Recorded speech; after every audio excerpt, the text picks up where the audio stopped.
Bonjour, donc nous allons travailler sur le livre Maths et Matrices, le langage s'est appliqué aux mathématiques. C'est un wikibook. Donc j'ai fait de grands changements, donc je vais essayer de refaire certaines vidéos qui me semblent un peu obsolètes.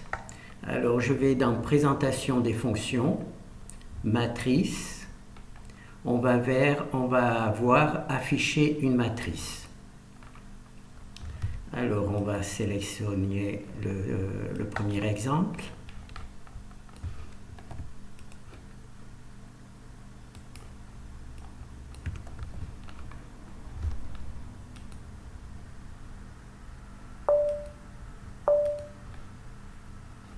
Alors donc là on va afficher une matrice ID, c'est la matrice identité, et la matrice 0, c'est la matrice truc.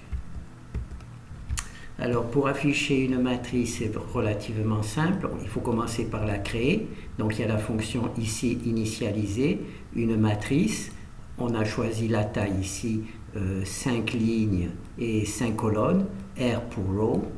Ici on affiche la matrice, et ici on affiche la matrice identité, c'est celle-ci, la matrice identité. La matrice identité se forme avec I, et la matrice 0, la matrice nulle, elle est ici, affichée, voilà, elle est ici, on l'affiche ici.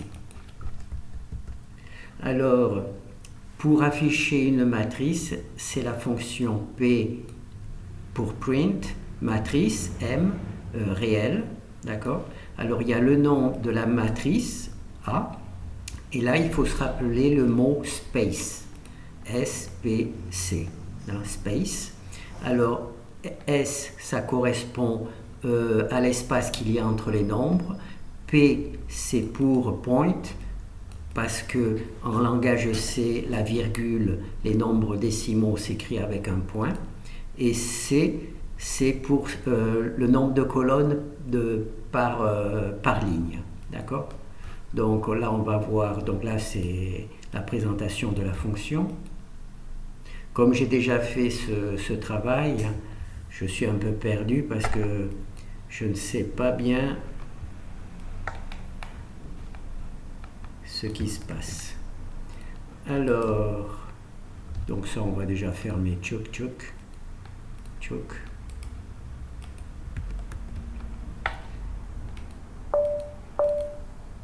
Voilà, donc là c'est le même exemple. Ce qui change, c'est le code, c'est-à-dire que on va initialiser, on va mettre la matrice identité pendant l'impression. D'accord? Dans l'exemple précédent,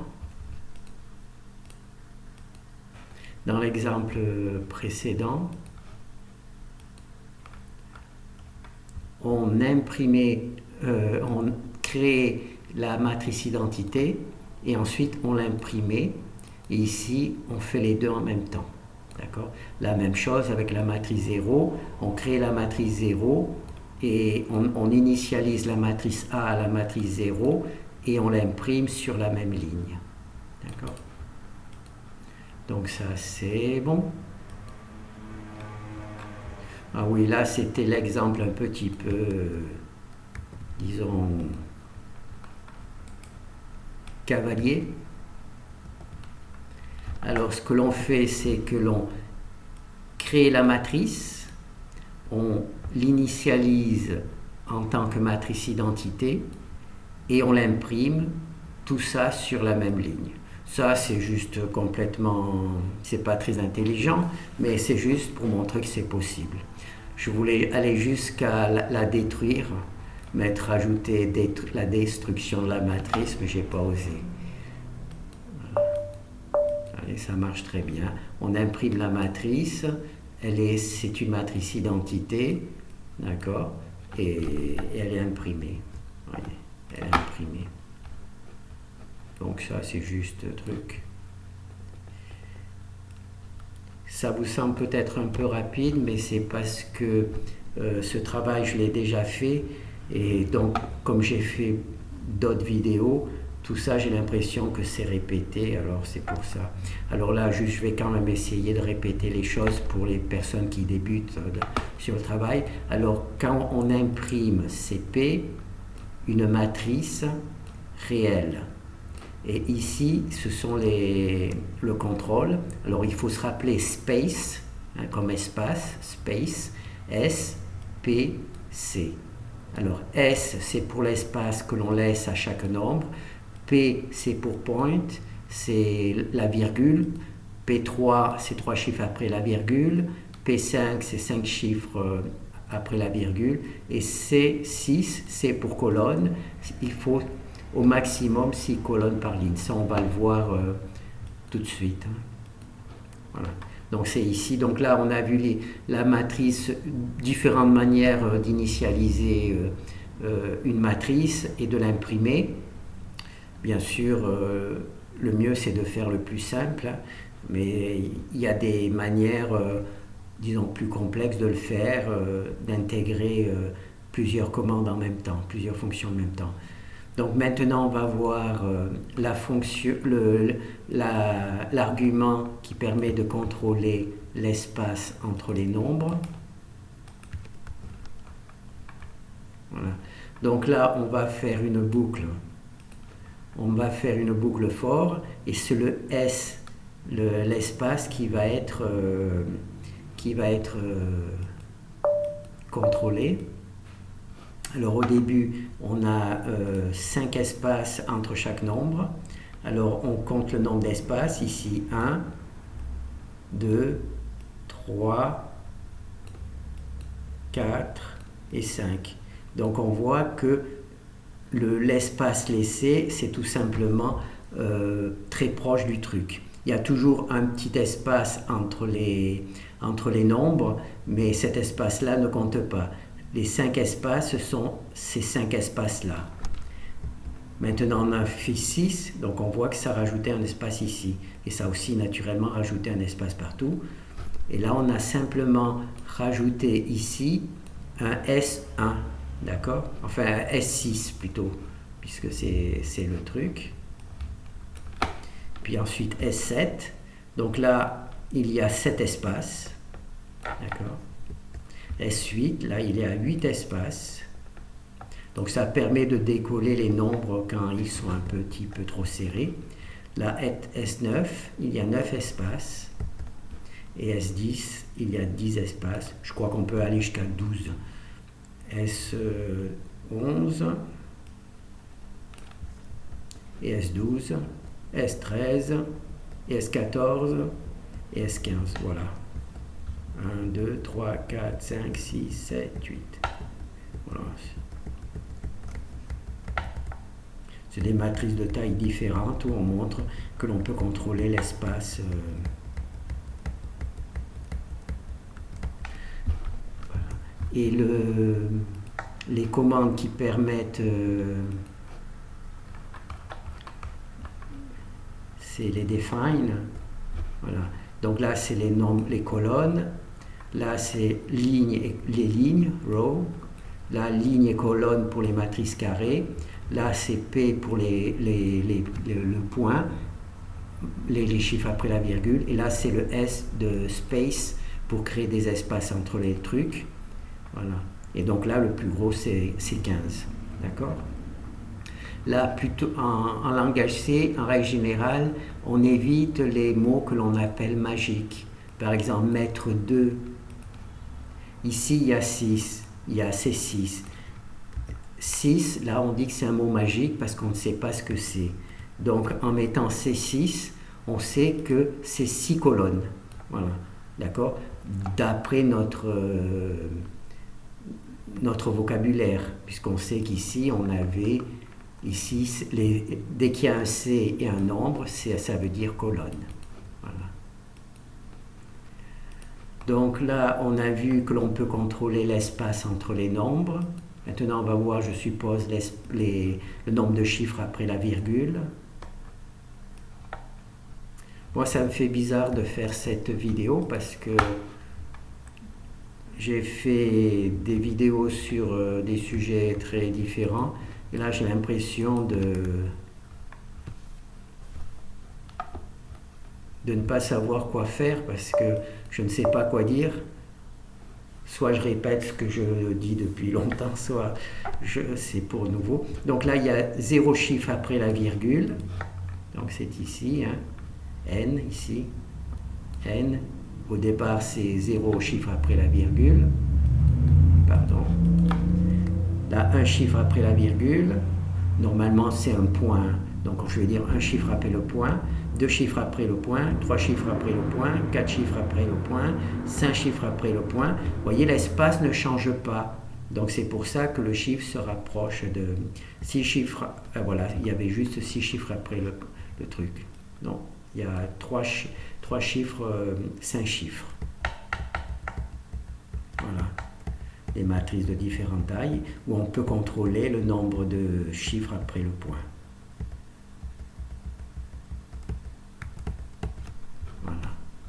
Là, c'est normal, il y a P6, mais c'est inférieur.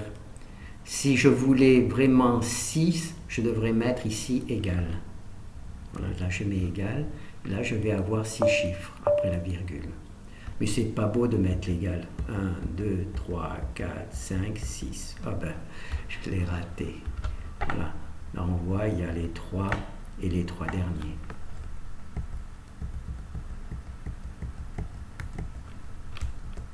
En règle générale, j'évite de mettre ces deux, j'essaie de travailler qu'avec inférieur ou supérieur. Donc là, on a vu comment contrôler le truc. Hein, c'est ici, on contrôlait, dans l'exemple précédent, on contrôlait l'espace. On avait vu que c'était entre 0 et 15. Hein, on a vu ça sur le fichier. Maintenant, on va contrôler... Maintenant, on a contrôlé le nombre de chiffres après le point. Maintenant, on va voir le nombre de colonnes à chaque affichage. Comment on peut faire. Donc voilà, donc là, on va contrôler le nombre de colonnes.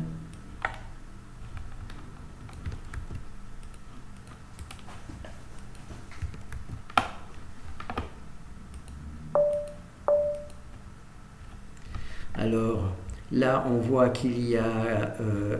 il y a 5 colonnes et il y a 5 colonnes par ligne. Maintenant, on a décidé de mettre ces 4 colonnes par ligne, 3 colonnes par ligne. Donc, c'est toujours la même matrice A, mais on n'imprime que 3 colonnes par ligne, 2 colonnes par ligne et une colonne par ligne. On verra que parfois, c'est intéressant parce que si on a un chiffre, par exemple avec de l'ordre de 100, 200, 300, avec 5 chiffres après la virgule, eh ben, on sera bien content de faire des matrices avec 2-3 colonnes par ligne. Ça permet de... Voilà.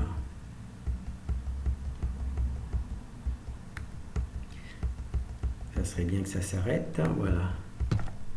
Donc, on fait une boucle for. Et on contrôle ici n. N, c'est le nombre de colonnes par ligne. Donc là, il y avait un espace pour 8, un espace de 8 espaces pour écrire le nombre, 2 chiffres après la virgule et n colonnes. Voilà, n colonnes. Donc là, on a vu, la première chose, c'était afficher des matrices. On a vu qu'on pouvait les afficher tout simplement, ou bien pendant l'affichage, on pouvait créer une nouvelle matrice, par exemple la matrice identité pendant l'affichage. Et ensuite, un petit truc un petit peu amusant, c'est au moment de la création de la matrice, on l'imprime, on lui donne une valeur de la matrice identité et tout ça au moment de la création de la matrice. Ensuite, ici, on a vu le travail sur space. Le travail sur space, c'est-à-dire espace. Le S pour espace, on contrôle l'espace. P pour point, on contrôle le nombre de chiffres après le point. Et C colonne pour le nombre de colonnes. Donc, quand vous écrivez print MR, vous marquez le nom de la matrice, et là vous pensez à space, d'accord? Et vous mettez 3 valeurs, la première qui correspond à l'espace que vous voulez pour chaque nombre, la deuxième P pour le nombre de chiffres après le point, et C pour le nombre de colonnes par chiffre. Alors maintenant, on va tout simplement voir les fonctions de base. Alors ça, c'est la première, tout simplement, celle qu'on vient de voir.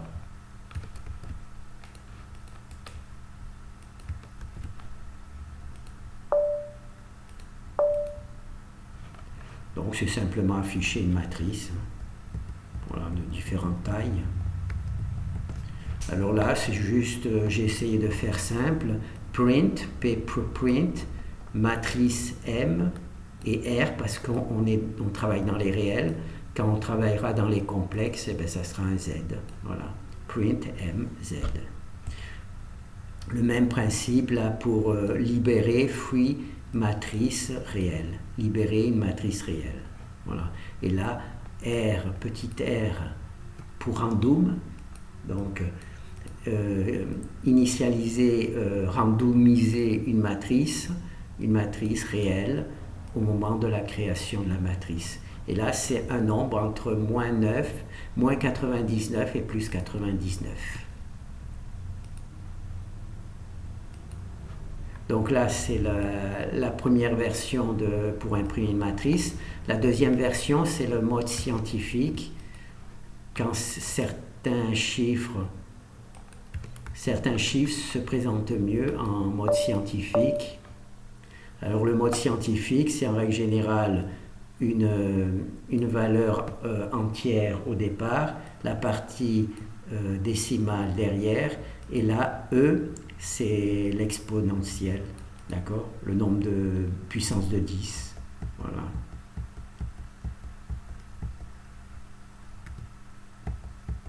Ça permet, ça on le verra au fur et à mesure. Hein. Donc si vous voulez présenter vos chiffres comme ça, voyez, là c'est les chiffres à virgule normales comme on a l'habitude, hein. C'est bien aussi, mais vous pouvez aussi parfois, parce que c'est des chiffres très petits ou très grands, vouloir le mode scientifique, et dans ce cas-là il suffit de mettre E, voilà. Quand vous avez E, vous l'avez en mode scientifique. Là, comme il n'y a que 2 chiffres après la virgule, ça se voit pas bien, mais enfin, si on va mettre 4 chiffres après la virgule, hop, 4 chiffres après la virgule,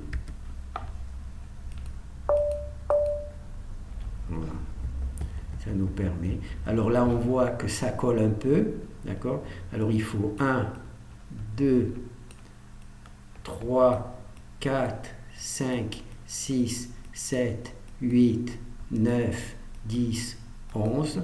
Alors il doit y avoir 12. Voilà. Là il y en a 10, je vais mettre 12.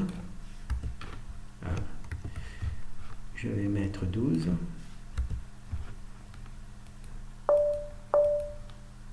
Voilà, vous voyez, grâce au 12, j'ai un petit espace.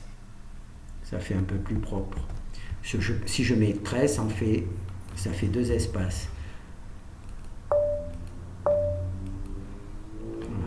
13, ça fait 2 espaces. Mais ça, moi, j'ai trouvé que juste un espace, c'est plus intéressant. 13, ça fait les trucs. 13, c'est bien quand on veut bien séparer les colonnes, qu'on veut dire la première colonne c'est V1, la deuxième colonne c'est V2, la troisième colonne. Mais si on veut partir de matrice 12, mettre juste un seul espace, là ça donne l'impression d'être une bonne matrice. Parce que là de toute manière, il y aura toujours l'espace que je viens de mettre, plus l'espace qui est créé automatiquement, qu'on ne peut pas enlever. Tous les nombres sont séparés d'au moins un espace. C'est-à-dire si je mets 0,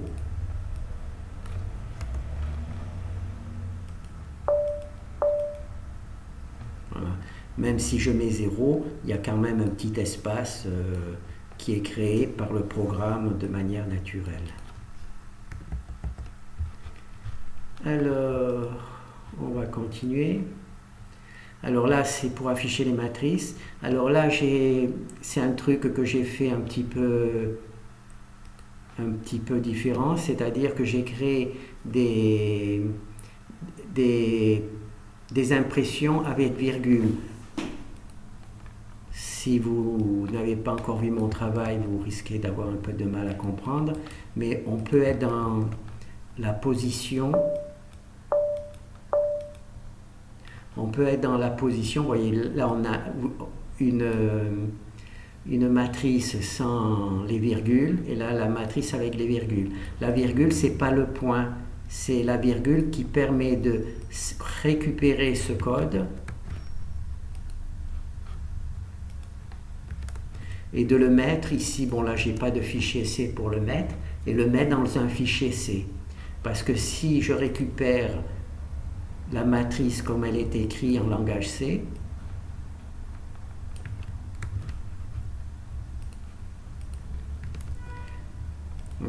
il n'y a pas de virgule, donc si je veux récupérer pour le mettre dans le code, je suis obligé de mettre une virgule à tous les trucs. Donc c'est un peu ennuyeux, hein, surtout si la matrice est grande. C'est pour ça que j'ai choisi de créer cette fonction qui met automatiquement des virgules et qui va jusqu'à enlever la virgule du dernier exemple, enfin du dernier chiffre. Alors il suffit P, petit p, ça vous permet d'imprimer une matrice standard, et grand P, ça vous permet d'imprimer une matrice avec des virgules. D'accord ?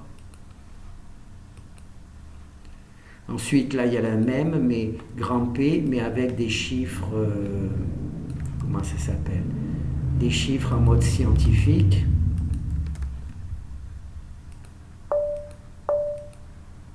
Voilà.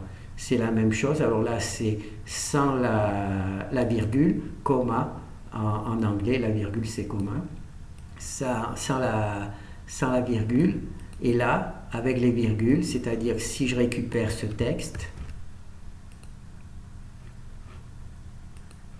je peux le mettre directement dans un fichier en langage C et le code fonctionne puisqu'il y a toutes les virgules entre chaque nombre. Voilà. Donc ça, c'est une petite aide amusante à faire. Donc ensuite, là, donc on a vu imprimer une matrice normale, imprimer en mode scientifique, faire la même chose mais avec des virgules pour pouvoir récupérer la matrice. La print all. Print all, c'est imprimer toute la matrice.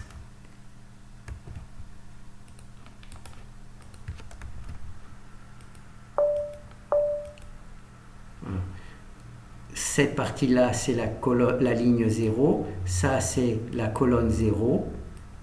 Pardon. Là, c'est la colonne 0. Et là, c'est, comment ça s'appelle ? Les informations. Donc là, il y a 4 lignes en mathématiques. En langage C, pardon. 2, 3, 4. La ligne de 0, le truc. Et il y a 9 colonnes. Je ne sais pas pourquoi il y a 9 colonnes, enfin... parce que j'avais pas vu que c'était une matrice. Alors là, c'est la première colonne, deuxième colonne, troisième colonne, quatrième colonne. Je me suis fait avoir parce qu'elle n'est pas mise sur une seule ligne. Huitième colonne, et naturellement la huitième colonne, plus la colonne 0, ça fait 9. Donc là, il y a 4 lignes. La matrice, elle est formée de 4 lignes en langage C, c'est-à-dire la ligne 0, la ligne 1, la ligne 2 et la ligne 3. Donc ça fait 4 lignes. Et ici, elle a 8 colonnes, on voit, elles sont marquées. Et 8 colonnes plus la colonne 0, ça fait 9. Voilà. C'est vrai que là, j'aurais pas dû mettre le colonne, j'aurais dû mettre... La C3, ça complique un peu, hein, ça complique un peu. Bon, enfin, ça permet d'avoir plusieurs colonnes. Donc chaque matrice est sur une seule page, et il y a les 8 colonnes qui apparaissent. Au lieu d'être les unes derrière les autres, elles sont sur les 3 lignes. Donc j'ai choisi de faire ça. Et là, ça m'a perturbé, comme qui dirait.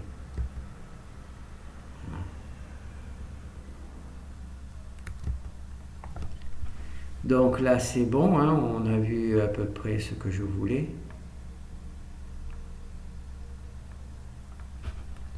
Donc là c'est la fonction print all.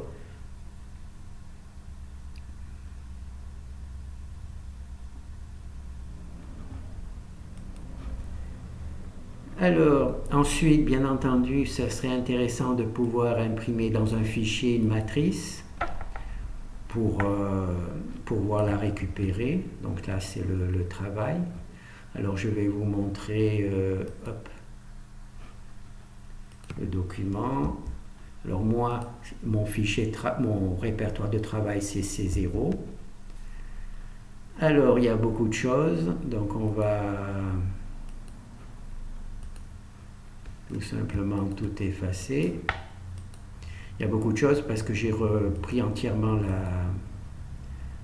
la bibliothèque et donc j'ai tout repris depuis zéro et donc ça fait un petit peu de travail. Donc là on voit qu'il n'y a pas de fichier texte. Donc je vais récupérer mon code. Et il y a Octave qui va venir nous embêter. Voilà. Voilà. Regardez le fichier à texte dans le répertoire que je viens de vous montrer. Alors, voilà, il apparaît ce texte. Et dans ce texte, il y a tout simplement la matrice qui est créée. D'accord ? La matrice qui est créée. Donc là, je vais fermer le fichier. Alors, on voit qu'on imprime, alors, print, imprimer une matrice réelle, avec F, c'est file, dans un fichier. D'accord ? Quand vous voulez imprimer dans un fichier, vous mettez un petit F dedans. Bien entendu, il faut mettre le nom du fichier et éventuellement mettre le nom de la matrice que vous voulez imprimer. Là, c'est l'appel de la matrice et ça, c'est le nom que vous voulez mettre. Et vous pouvez même mettre autre chose que le nom, hein, des espaces, des sauts de ligne, etc. Donc là, on voit qu'on n'imprime qu'une seule matrice. Donc là, on va arrêter. On va ouvrir le fichier texte. Donc là, ça a imprimé la matrice AB. Donc je vais fermer le fichier. Si je relance, je vais mettre peut-être C, juste pour... ah non, c'est ici. Il faut mettre C et D. Voilà. Oh là. Voilà, C et D. Donc là, c'est juste pour changer le nom de... Si j'avais changé ici, ça aurait simplement créé un nouveau fichier. Mais je veux vous montrer. Voilà, donc là, j'arrête. Alors, j'affiche le fichier. Alors, A, c'est le premier exemple, quand je l'ai appelé. Et quand j'ai rappelé le deuxième exemple, je vous avais vu, j'ai mis un nom C et D, et donc c'est la matrice C et D qui apparaît maintenant. Voilà. C'est la matrice C et D qui apparaît.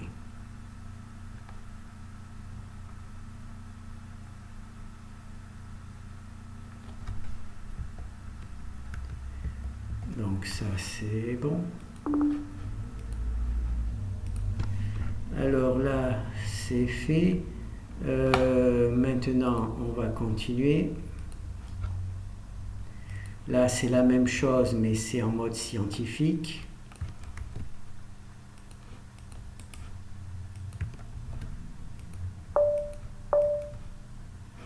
Voilà, là c'est toujours le même nom de fichier en mode scientifique.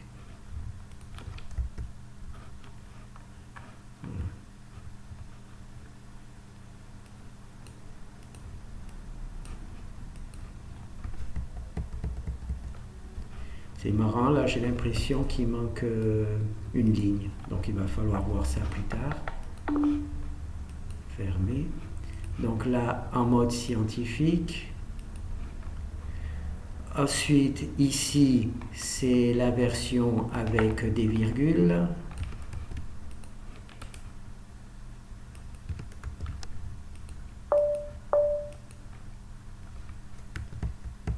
On va voir. Ah, il y a un fichier A et B. Ah, j'ai décidé de faire les deux. Avec des virgules. Et A aussi avec des virgules. D'accord.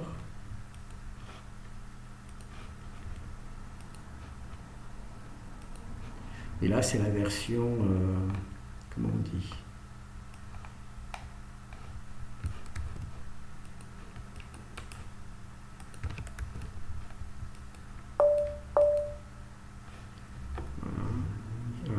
J'ai mis deux fichiers, un B et un A. Très bien. Alors bon, on va voir le B. Voilà, là c'est la version en mode scientifique et avec des virgules. En mode scientifique et avec des virgules. 2, 4, 2, 4. Ok.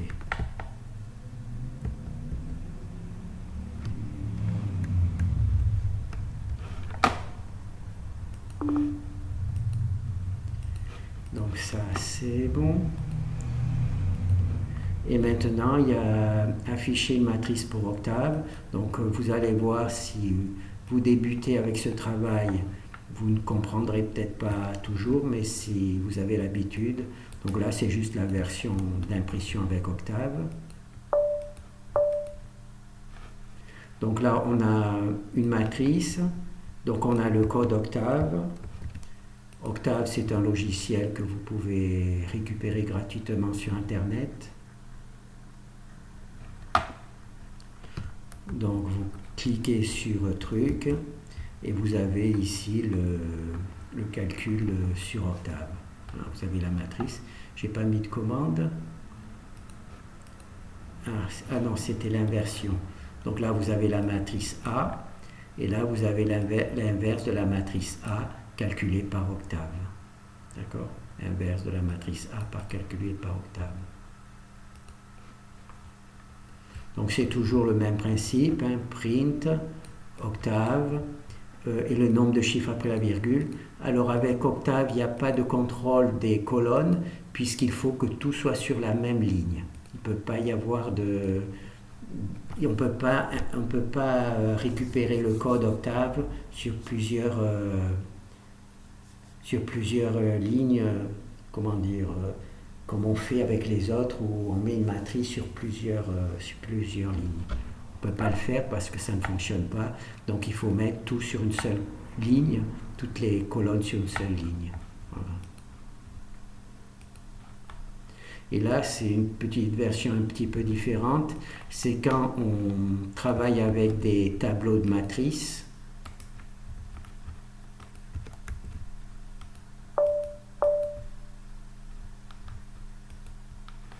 Voilà.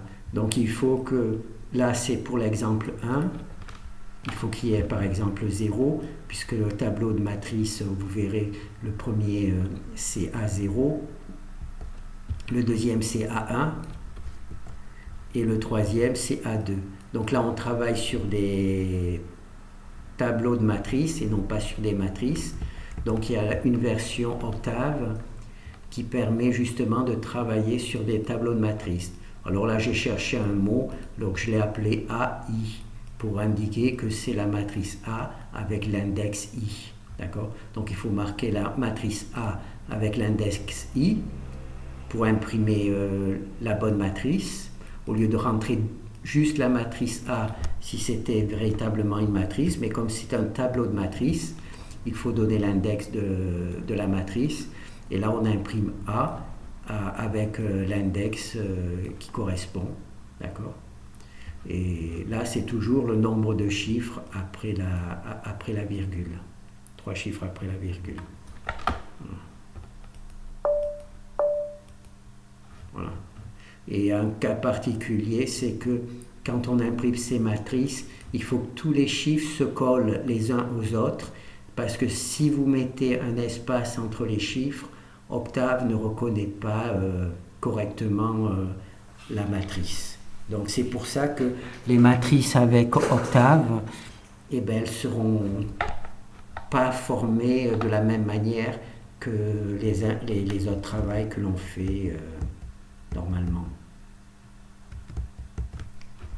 Bon, ben, je pense qu'on a vu tous les exemples, les exemples d'impression. Donc après, je vais voir s'il faut faire aussi copier une matrice. Merci.